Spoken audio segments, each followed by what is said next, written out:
There we go. And we're back with a World Series edition. Today should just be for the an heads up, everyone, I do not know a goddamn thing about baseball, but go Dodgers, because we are located in SoCal. With With that being Chris said, is in Florida, so I mean he I can don't be care the about the Rays. 2 out of the 3 people in in the call are from SoCal. So this is going to be potentially very biased. this is going to be All I very know is biased. the Dodgers. All I know is the Dodgers have a hell of a pitching group. They're down 1-0, That's all I know. sadly, but that's at the same time we're putting our weakest pitcher on the mound at the moment. The problem is, Yeah, that'll be fun. Kershaw, I was scared to bring him in on that. Legitimately.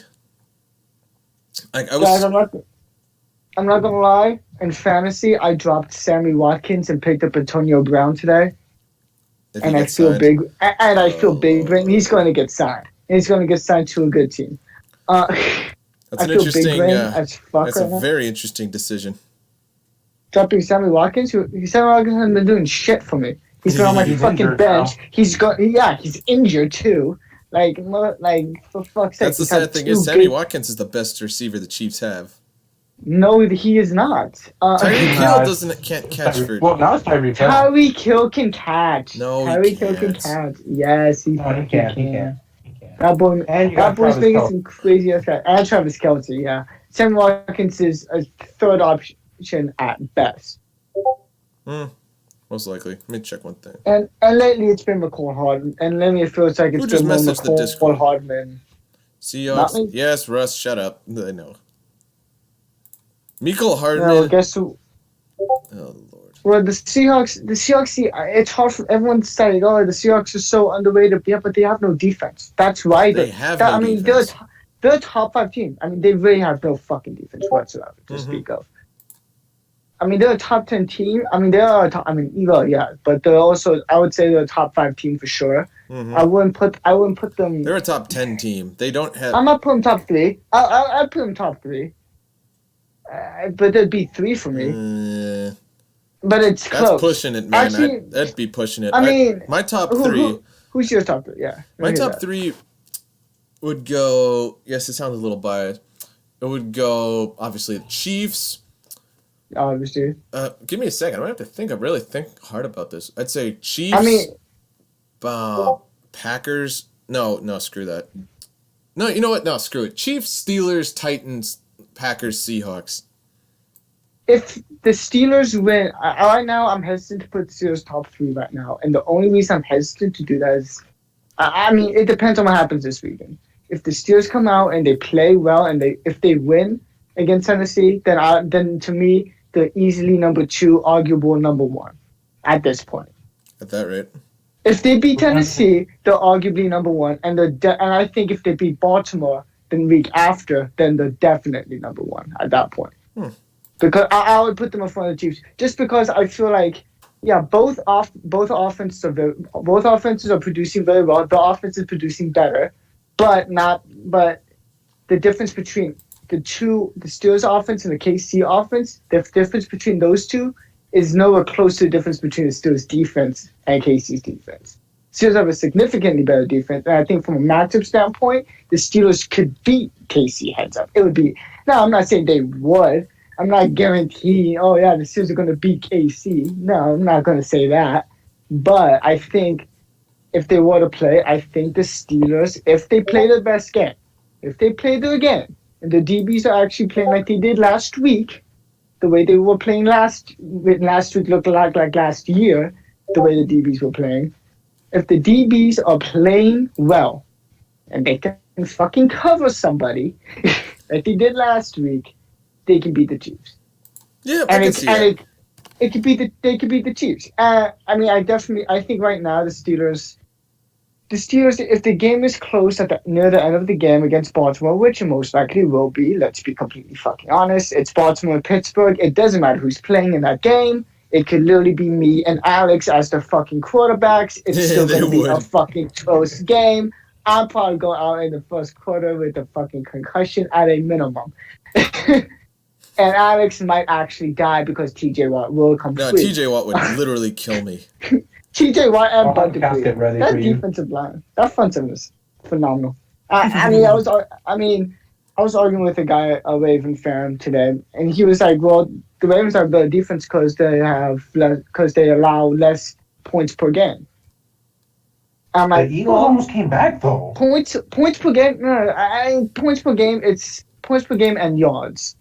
Extremely they're very heavily used to define how good a defense is. But at the same time, they might be the two most unreliable statistics. If you really look at it, because it might think, well, that doesn't make fucking sense. The yardage and points allowed, that's like the main things when it comes to defense. Top of the third, 1-0. But Tampa. But the thing is, a lot of yards and points are scored in garbage time. Yeah, I mean, So Russell Wilson gets team, almost all his points from garbage time. No, he's been contested because his defense can't do shit. No, that's actually, in all honesty, though, he's got no literally garbage. 83% of his of his touchdowns are scored in garbage time. I mean, not necessarily. I mean, the thing I explained to the Raven fan is, well, yeah, you're getting more. I hate it when comparing teams by the defenses by points per game is. I hate doing that for a couple reasons. One, garbage time, of course. Simply touchdowns happen all the fucking time. The Seahawks would be an 8-8 team if you only based them on the first 3 quarters, though. But you don't win in the first 3 quarters. You win in the fourth. You don't. But another thing is the way that those, for example, the Steelers and the Ravens are going to have less points per game by nature of the offense. The offense is a run heavy, run first team, which means the defense is going to naturally be on the field for less drives than the Steelers defense would be. Naturally, because the Steelers are, I don't want to say pass first, but they're significantly more balanced. I'd say they're a very balanced team. Steelers can balance it. I mean, their offense isn't great, but no, it's kind of like... I mean, when you go position by position, the Steelers offense actually is kind of great. I mean, it's not the best in the league, but it's pretty good. It's not the best in the league, no, but it's pretty damn good for what it is. I'd say it's probably a top 5 offense in the league. All right. Personally, and I think if we keep the pieces we have on the offensive side of the ball, I think they could be. And in a couple of years, I think they could be better than the 3Bs at their height. I think this group has the potential to be better than 3Bs. I think we got a better running back group than we did with the 3Bs, and I feel like we got a better receiving group. Mm-hmm. And Ben's as fresh as he's ever been because he's been playing 14 fucking years with 2 tears in his fucking throwing elbow. Right? So his arm has never felt better. He doesn't have to worry about a selfish receiver, so he's not forcing any balls in. He's not throwing nearly as many interceptions. He's got 1 pick. And people are acting like he's mediocre. That's what's annoying to me. 1 pick, and people are acting like he's mediocre. I mean, people are saying that Cam's going to win Comeback Player of the Year. Honestly, I don't understand why.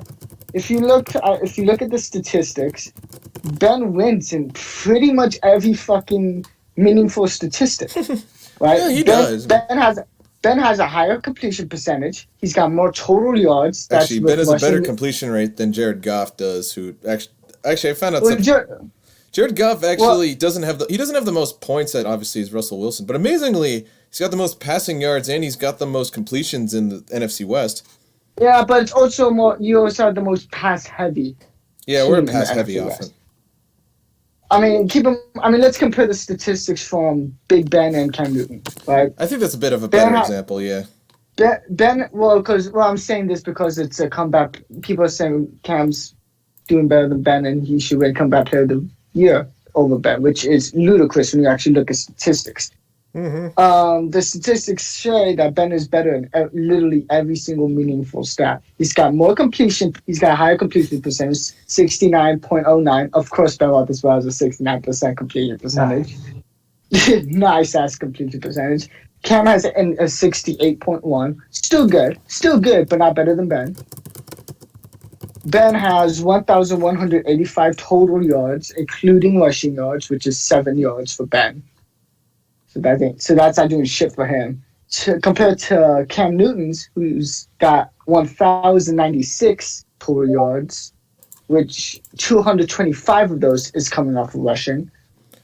Russ, I see you in the chat. God, seriously, Russ, let me point something out.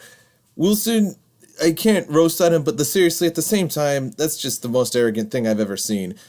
Statistically speaking, Goff is easily the second best quarterback in the division. I don't care what you think because you're a Seahawks fan.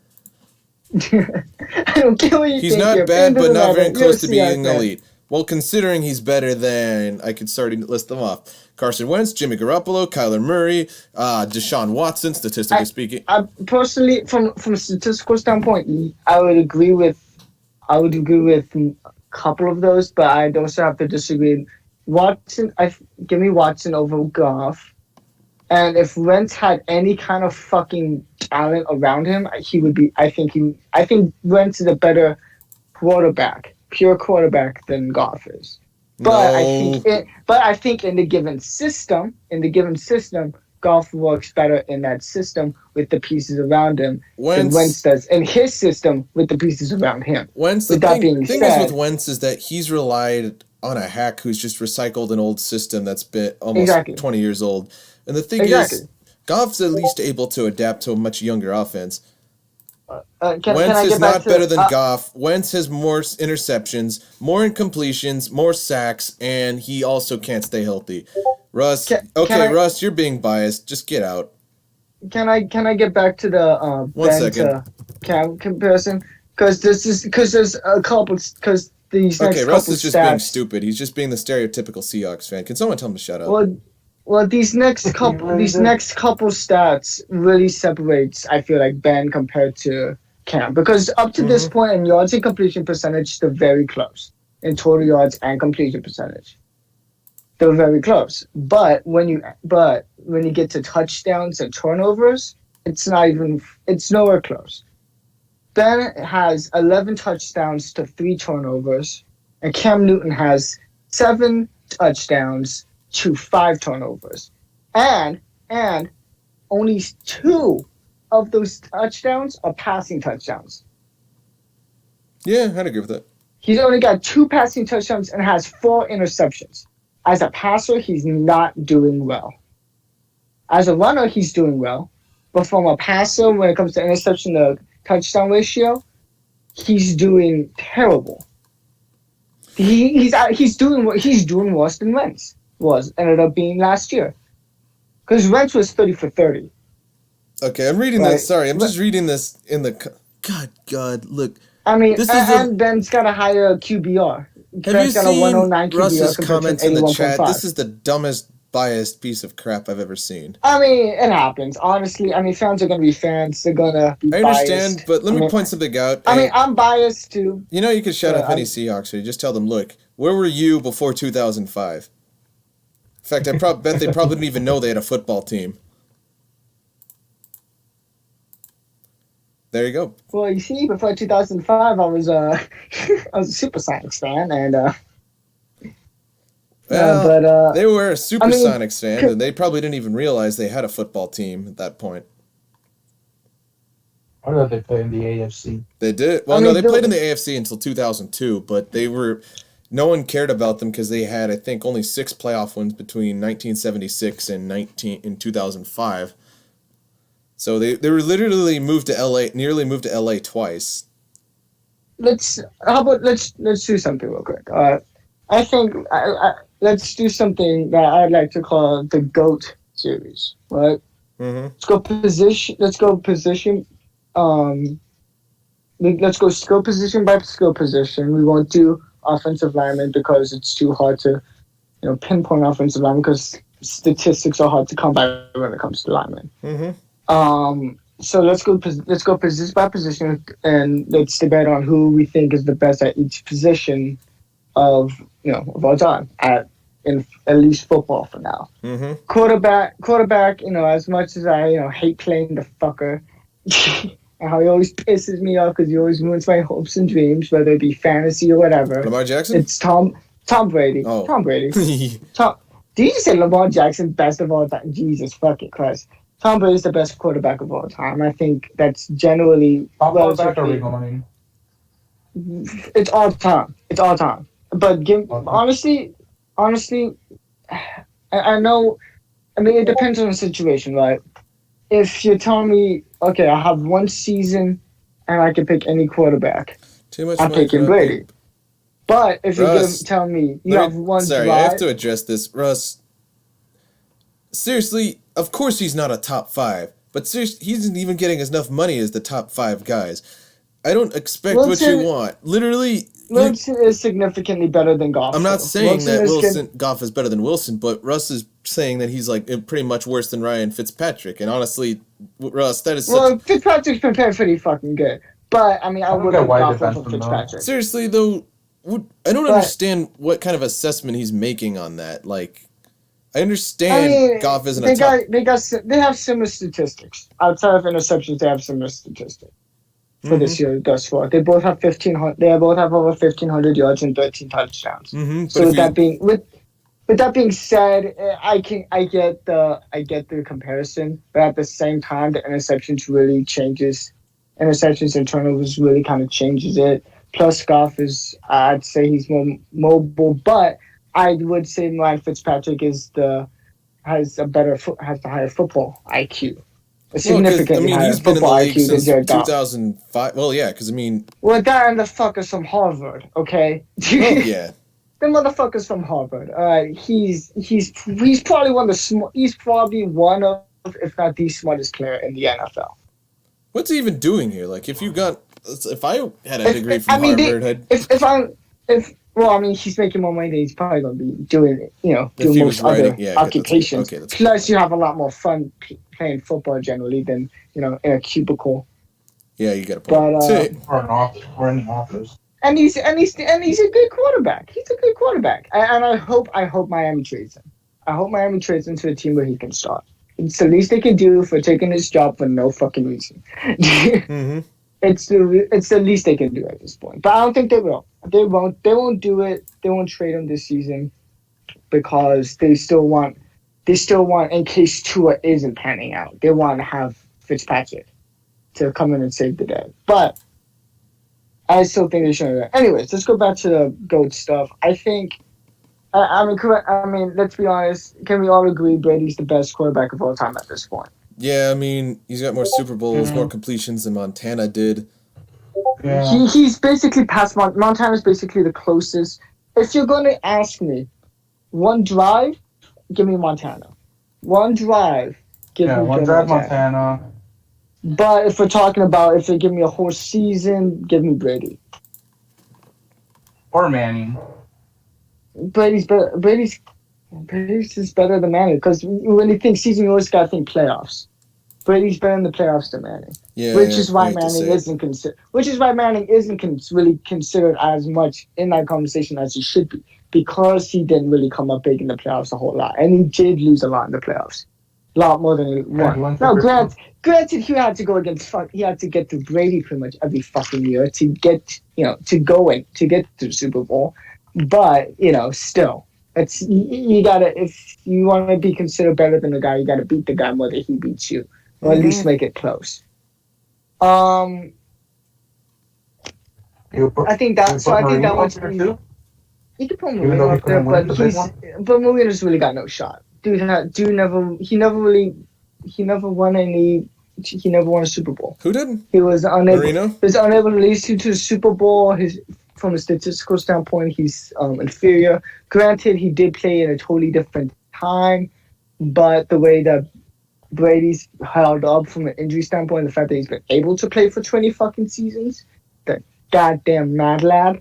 You got to put Brady. I think you got to put Brady number one. I don't think it's really much of a honestly. I don't like the guy either, but I mean, hey, the thing is, it's hard to trust me. I don't like the guy. I'm sure he's a good guy. As a guy, I'm sure he's a great guy. He's a good guy, but I hate playing against him. Which everyone does. And there's a reason for that because he's the greatest quarterback of all time. So Brady, I think, is the best quarterback of all time. I hate Russell Wilson because of that reason.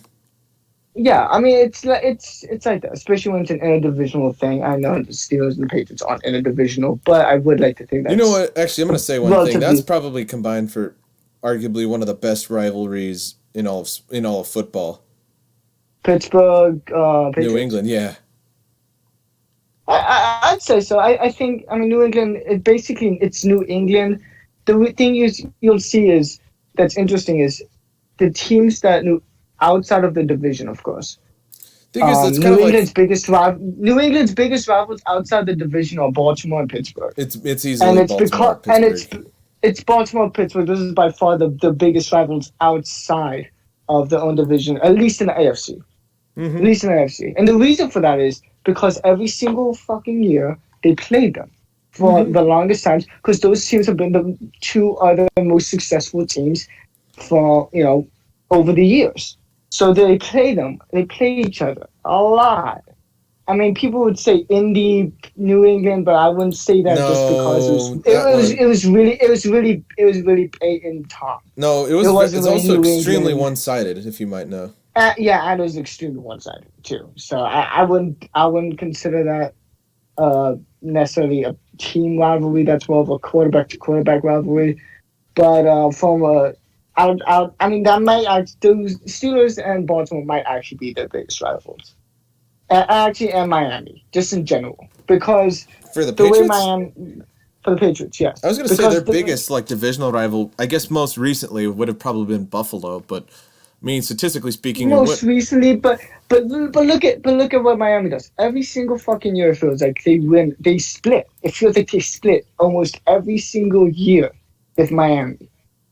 Mm-hmm. Think about it. Look at the statistics from how many times they played them in the last few decades. They a lot of the times don't split, even though Miami is always way worse than New England has been. Mm-hmm.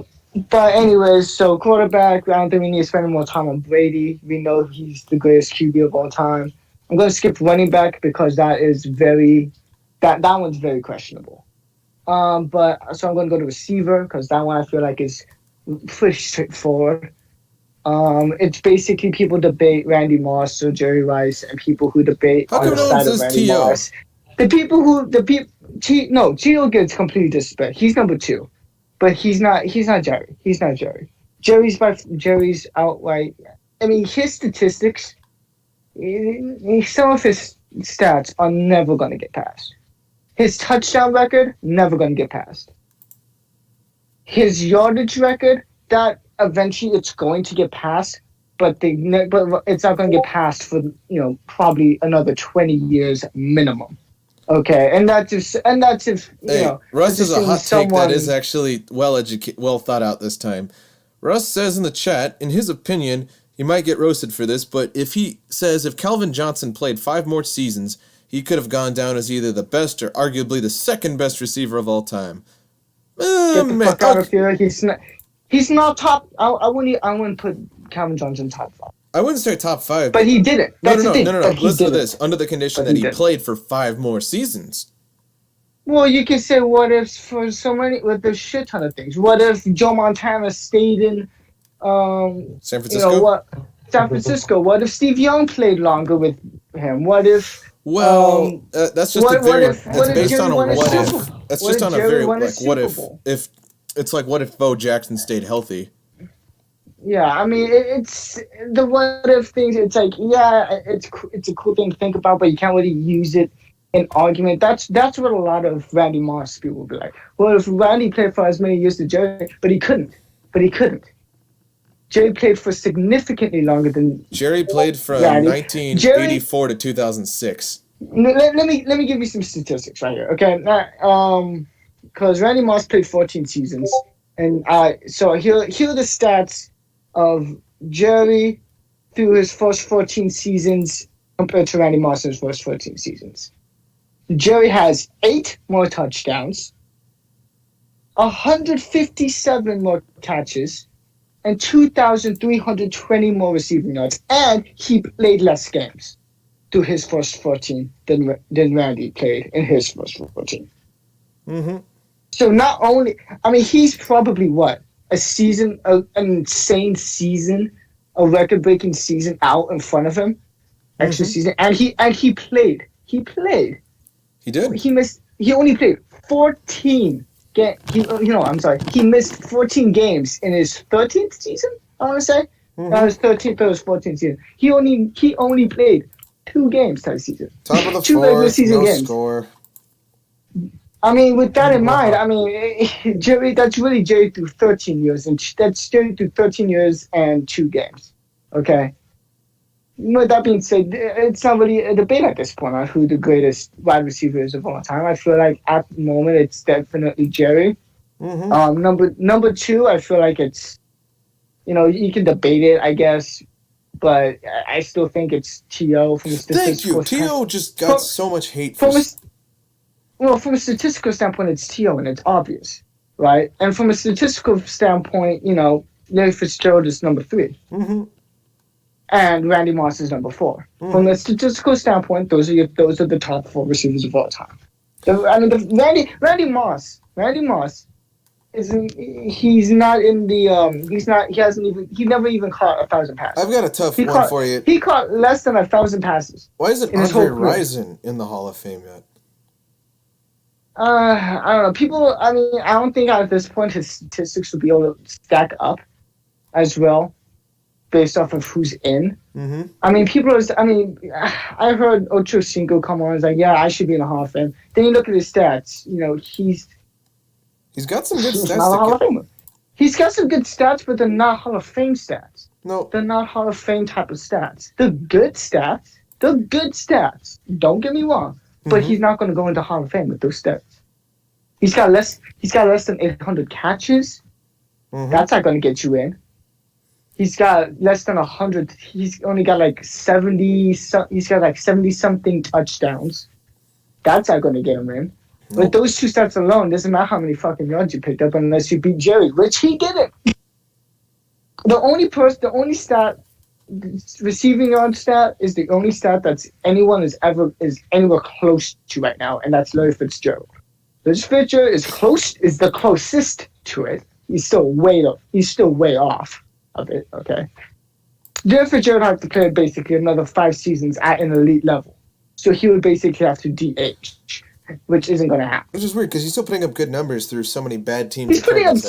He's putting up solid numbers right still, but putting up. No. He's just kind of there because he's Larry Fitzgerald, and you can't leave that fucker open. Yeah, pretty much. Because if you leave him open, he's going to make you pay. It feels like every year he'll just randomly make just some fucking crazy ass plays. Like, damn, that old son of a bitch still has it. Mm-hmm. I'm like, wow, that guy is great. But didn't you want to talk about running backs?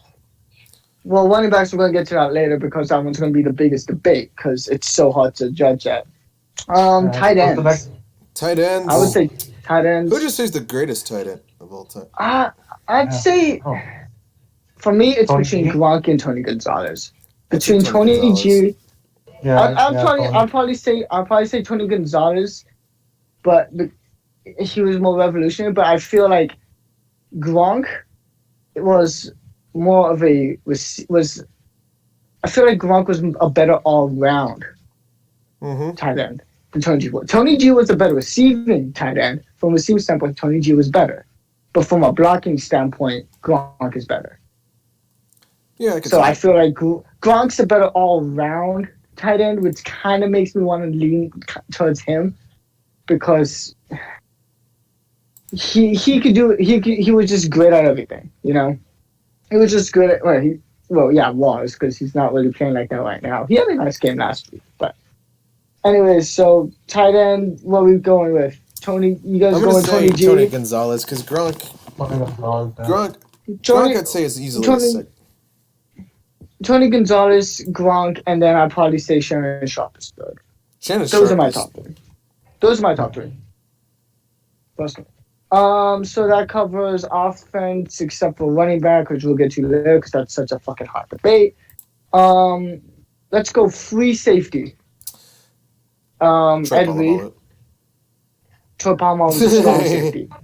Palmer was a strong safety. Remember we got in an argument with that one guy over because he. Total dig. Now he posts nothing but political shit. That guy's a loser. Anyways, that doesn't matter. Free safety. I think Palamalu is a strong safety. Oh wait, my bad. We'll do strong safety next, and I'll probably agree with you. Free safety. I mean, honestly, at this point, I think it's between Ed Reed and Ronnie Lott. Those are the top two free I'd have to safeties. say Ronnie Lott. Ronnie Lott was impenetrable. I'd probably say Ed Reed, because Ed Reed, he could lay the boom just as hard, if not harder, than Ronnie Lott. He was a fucking menace. Oh no, it's 3-0. Damn it, Dodgers. I mean, I'd think I'd have to put Ed Reed, as much as I might get disowned for it. I think Ed Reed is probably the best. He's probably the best free safety of all time. I agree with that. Strong safety.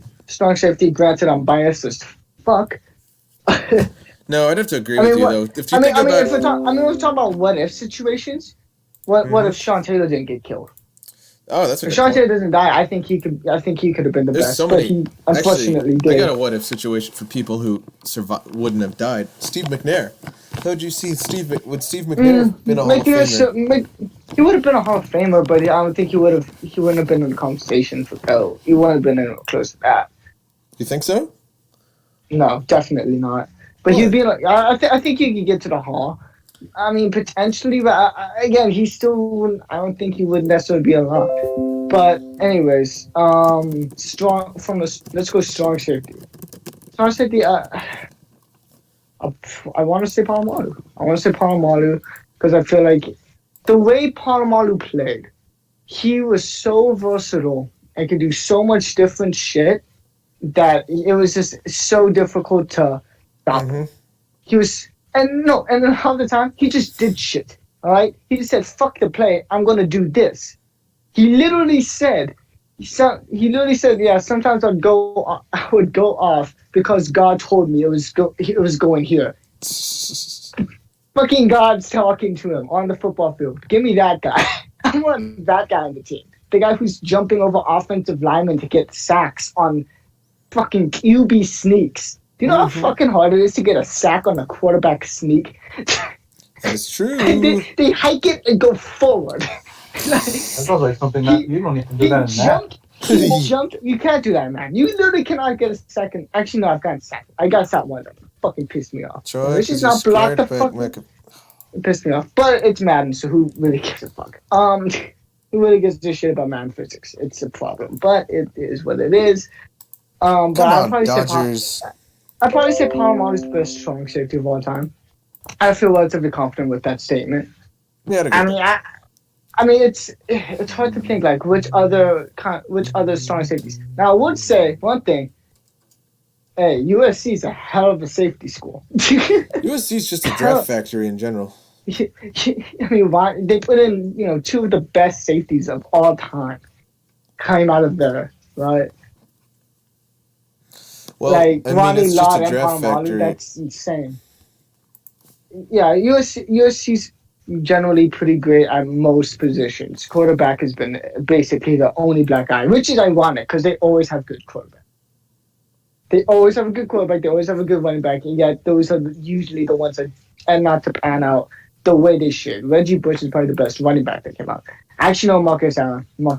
No, they actually do good at running back. I take that back. I see that's good at running back.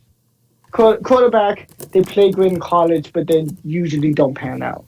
Mark Sanchez is probably the best USC quarterback at the pro level. Because he actually took his team somewhere. Right? Say what you will about Mark Sanchez, but that fucker went to an AFC championship. The Sanchez. And then it was just downhill from there. But since he went to the AFC championship, no one really, they wouldn't cut him for the longest time. Anyways, so let's talk about left outside and right up. Let's go outside linebackers, but we pick two. Outside linebackers, by far the best outside linebacker is Lawrence Taylor. He's arguably just the best football player of all time because he was just so fucking dominant. So, other than Lawrence Taylor, who's the other guy? Because we're picking two at this position because there's a left and there's a right outside. What was Ray? Ray Lewis? Ray Lewis was an inside linebacker. So... I don't know the defenses that well, sorry. It's all good. I mean, you can make a case for a lot of guys. Because I was gonna say a safety, but I don't know if you consider him a safety. Dion. No, Dion is a cornerback. Oh, he's a DB. My bad. He's a DB, and he's probably the best cornerback of all time. But okay. We're getting there later. Then. I'm getting ahead of myself. So, I mean, cornerback, it's Dion Sanders. We can pretty much discuss that now because that's kind of obvious. Dion's the best cornerback of all time. I'd probably put Rod Woodson number 2. Rod Woodson was like mini Dion.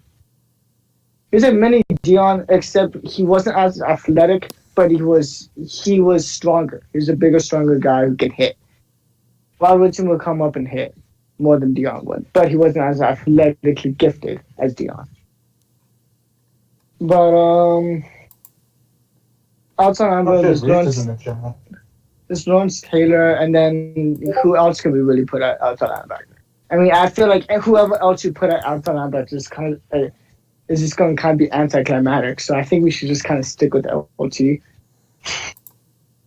Because let's be honest, LT is by far the best outside linebacker you play. Shit. So we looked at corner. We looked at pretty much everything else. Okay, let's look D tackle. Okay, let's say it with me now. Mean Joe Green. Okay. Wait till Donald, man. Give Donald a couple seasons. Let's see. You are tripping on Bond. No, I'm not saying Donald's better than Mean Joe Green now. No, Donald doesn't even play the same fucking position as Mean Joe. Donald's a defensive end. Mean Joe is a defensive tackle.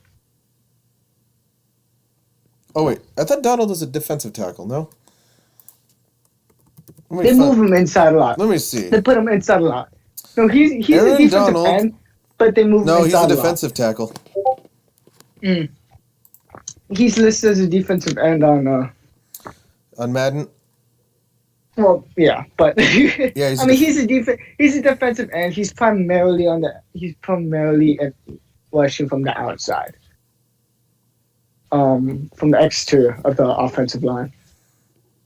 But I feel like Joe Green is spun on the best defensive tackle. I feel like John Randall is close, but I wouldn't put him in front of Mean Joe. Because think about what Mean Joe did. Mean Joe turned the entire Steelers franchise around. He turned that whole fucking franchise around. Days, huh? Right, like. Oh, we also forgot to talk about fullback. We'll get to that. But you turn that franchise around, and without Joe Green, the Steelers are not the Steelers, right? If you take away Joe Green, the Steelers might only have 2 Super Bowls right now. Yeah, you're probably right. They would have gotten destroyed by the Rams that had they...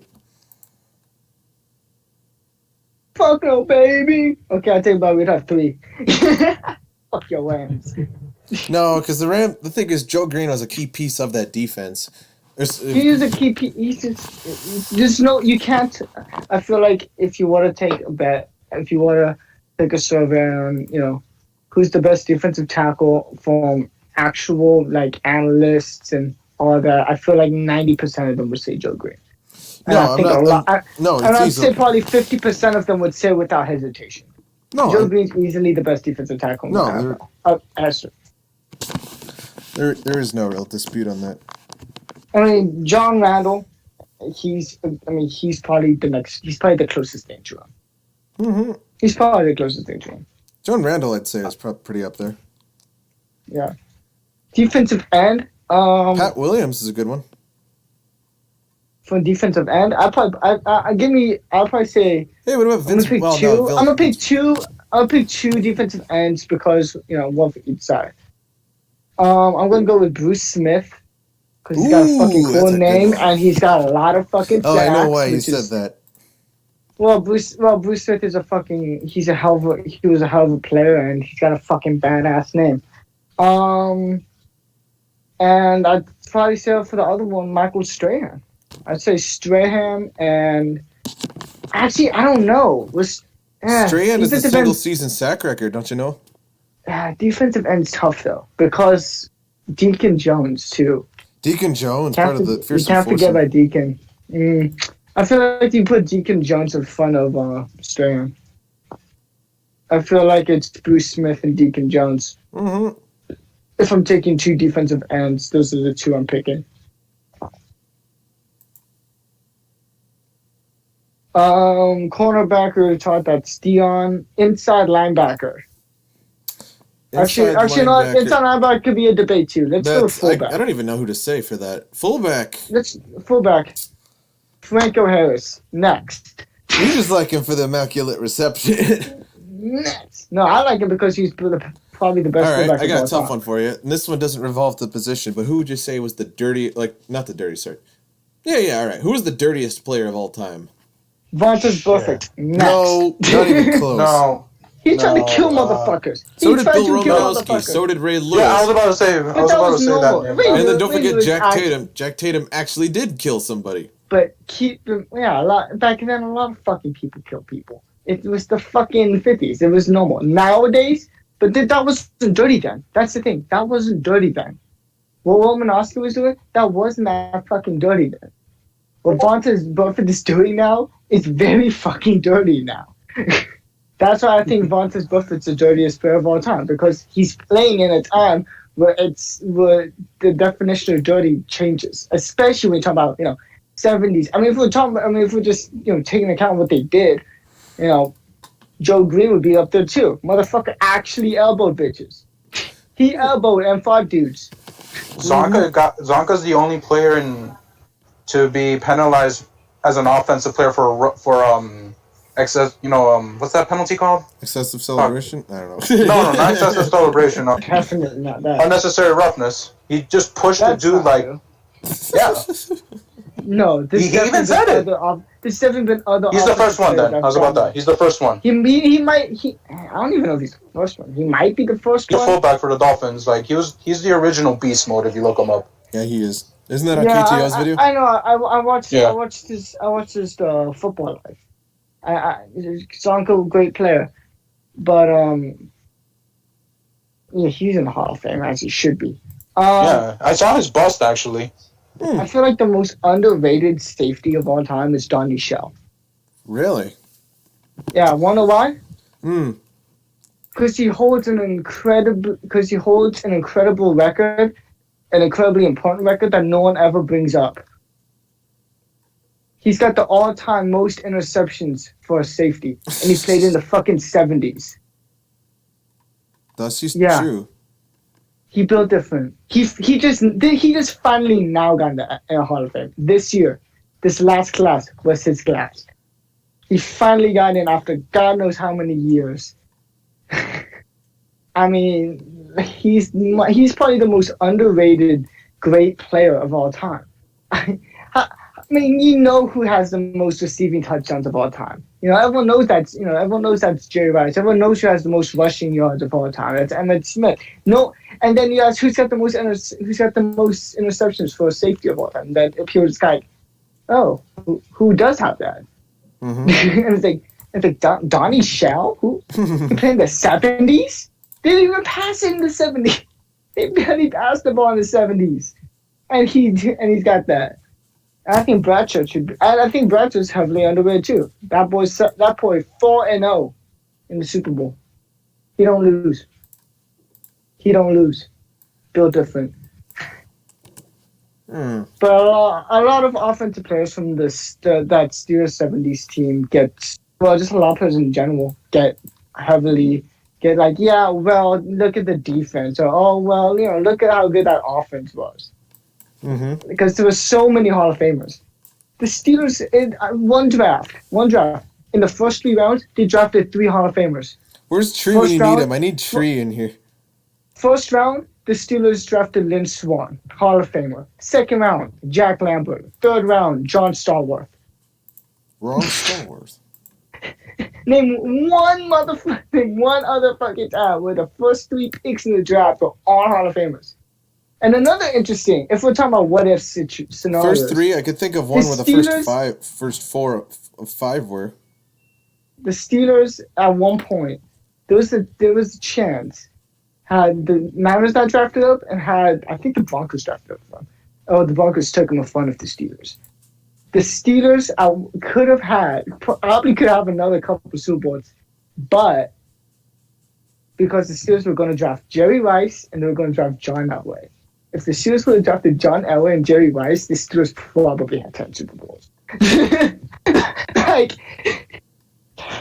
and that was during the era where they didn't really win. They were good, but they didn't actually win a championship, right? That was the Rod Woodson, the Kevin Green, L.C. Greenwood, like those kinds of guys. Like, what's his face? Another player that a lot of people call dirty, controversial at a minimum. God, I can't remember his name. Oh, what is his name? He's an outside linebacker. He was on the coaching staff. He talked shit to Mcnair in the playoff game after Vontaze started. Joey Porter, yes, thank you. For fuck's sake, how Joey Porter, well, actually, as a player, it was kind of dirty if you were a Bengals fan. Yeah, no, he was. no cap, he was. You know, the one thing I have to say. Do you remember? What game was it? He really should talk the team to the next playoff game. It's fucking beautiful. He shit talked so hard that Pac-Man accidentally touched the ref and gave us more yards. You love to see it. He really got him. He really got his ass. He walked by and he just walked up, started talking shit to him. There's a big pile up there after after AB got knocked the fuck out by Burfitt. There's a huge. I was surprised it didn't get uglier. and I just see Joey Porter, first coach off the sideline, jogging in. he's like, fucking finally, I've been waiting for this. He's like, fuck yeah, fight. He came in, he literally talked shit. He talked so much shit to the point where he got an extra 15 yards. Then Boswell kicked a fucking field goal like an absolute beast. But none of this happens without Ryan Shazier. Yeah, because he first got fumbled. We didn't convert. They were driving. They were going to win that game.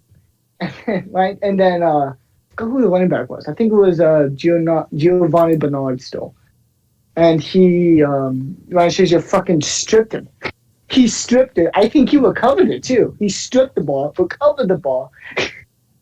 And then we drove down. Vontaze Burfict tried to murder Antonio Brown in the middle of the field. And then Joey Porter talked some shit. And then all of a sudden we got 30 yards. And a chip shot field goal for, Boswell. But if we're talking about the all-time GOAT, in a sport about scoring points, it has to be the all-time point leader, right? And for that reason, my GOAT is the player who scored the most points in NFL history. Jerry Rice? Adam Vinatieri. Oh, that's a true. Vinatieri. If you look, that's a pretty fucking tough stat to say. He's got the most points. If you need that guy to get you some points, he'll fucking get it. Son of a bitch.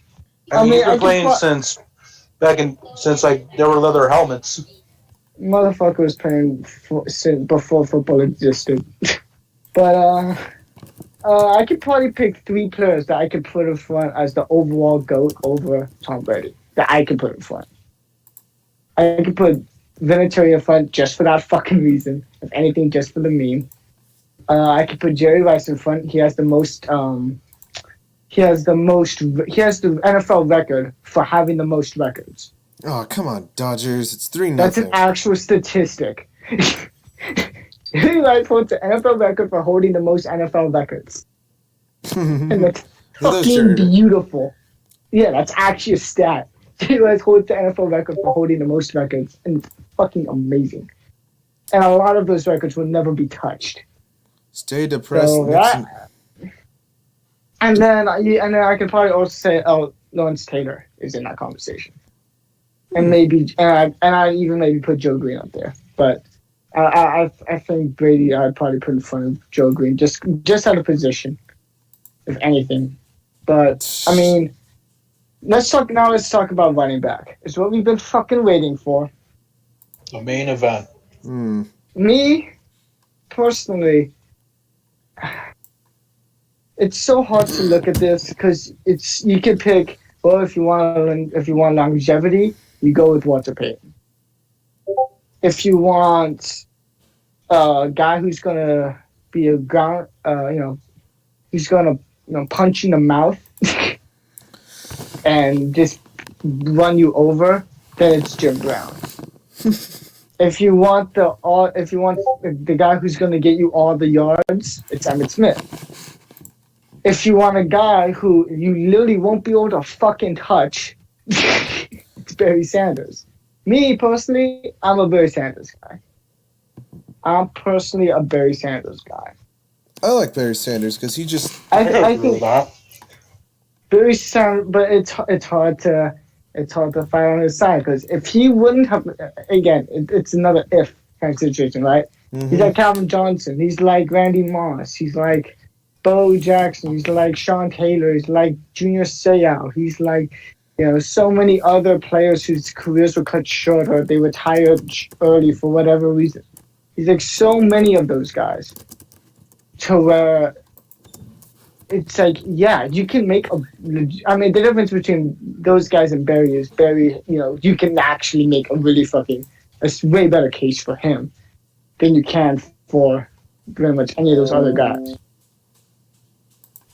I'd take different guys depending on the situation. If you ask me, okay, you gotta take a guy and you gotta score a 99-yard touchdown with him, give me Barry Sanders.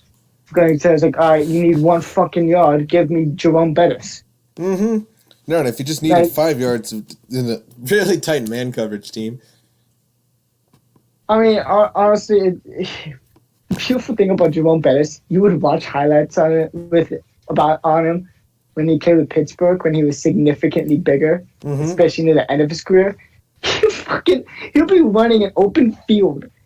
It would look like he's been running for 20 minutes. And then I don't know, he'll just fucking hit he'll just hit a fucking spin move.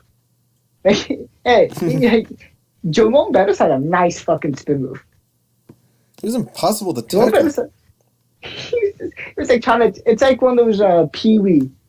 Watching this highlight, it's like watching Pee-wee football highlights where they hand the ball off to the offensive lineman.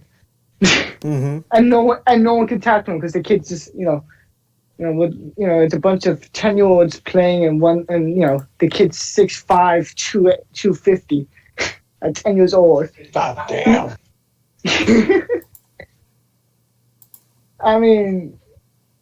That the biggest whoa, that guy's of age moment that I've ever had playing football is probably seeing DJ.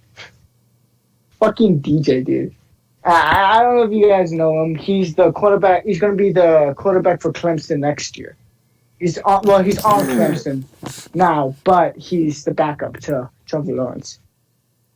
But DJ, I played with him in middle school.